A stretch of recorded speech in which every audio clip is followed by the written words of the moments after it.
കോഴിക്കോട് താമരശ്ശേരിയിൽ മയക്കുമരുന്ന് ലഹരിയിൽ നടുറോഡിൽ യുവാവിന്റെ പരാക്രമം.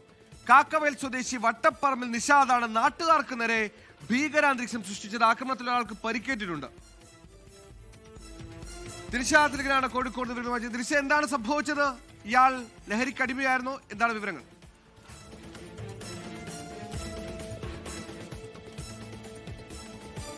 പുതുപ്പാടി പഞ്ചായത്തിലെ കാക്കവയലിലാണ് ഈ സംഭവം ഉണ്ടാകുന്നത്. അതായത് ഇന്ന് രാവിലെയാണ് കാക്കവയൽ സ്വദേശിയായിട്ടുള്ള വട്ടപ്പറമ്പിൽ നിഷാദ് നാട്ടുകാർക്കും കുട്ടികൾക്കുമെല്ലാം നേരെ ഈ ഒരു പരാക്രമം നടത്തിയത്. അതായത് ഇന്ന് രാവിലെ ബസ് കയറാൻ വേണ്ടി റോഡരികിൽ നിൽക്കുകയായിരുന്ന കുട്ടികൾക്ക് നേരെ ഈ നിഷാദ് എത്തി തൂമ്പ വീശുകയായിരുന്നു. കുട്ടികളെ ആക്രമിക്കാൻ ഒരുങ്ങുകയായിരുന്നു. ഈ കുട്ടികൾ ഭയക്കുകയും ബഹളം വെച്ച് 4 ഭാഗത്തേക്ക് ഓടുകയുമായിരുന്നു. കുട്ടികളുടെ പിതാവ് റഷീദ് സംഭവസ്ഥലത്ത് എത്തുന്നു.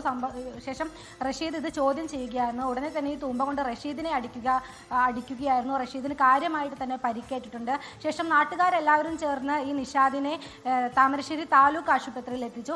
ഈ ആശുപത്രിയിൽ എത്തിച്ച ശേഷവും നിഷാദ് ആക്രമണ സ്വഭാവം കാണിച്ചു. ആശുപത്രിയിലെ ഡോക്ടർമാരും അതുപോലെ മറ്റു രോഗികളും എല്ലാം തന്നെ ആക്രമിക്കാനൊക്കെ ഒരുങ്ങുകയുണ്ടായി. വലിയ രീതിയിലുള്ള ഒരു ഭീകരാന്തരീക്ഷം ആശുപത്രിയിൽ സൃഷ്ടിച്ചു. എന്തായാലും താമരശ്ശേരി പോലീസ് സ്ഥലത്തെത്തി ഇയാളെ ഉടനെ തന്നെ കുതിരവട്ടം മാനസികാരോഗ്യ കേന്ദ്രത്തിലേക്ക് മാറ്റിയിരിക്കുകയാണ്. ഈ നിഷാദ് ലഹരിക്ക് അടിമയാണ് എന്നാണ് നാട്ടുകാർ പറയുന്നത്. ഇയാൾ നേരത്തെ വിദേശത്തായിരുന്നു.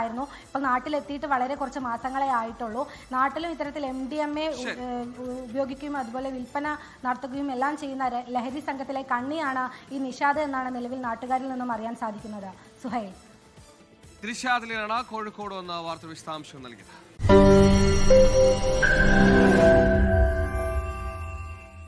ലോകത്തെവിടെയായാലും ഏത് സമയത്തും 24 വാർത്തകളും ഓഗ്മെന്റഡ് റിയാലിറ്റി പാക്കേജുകളും എക്സ്പ്ലെയിനറുകളും വിശദമായി കാണാൻ ഞങ്ങളുടെ യൂട്യൂബ് ചാനൽ നിങ്ങൾക്ക് സബ്സ്ക്രൈബ് ചെയ്യാം.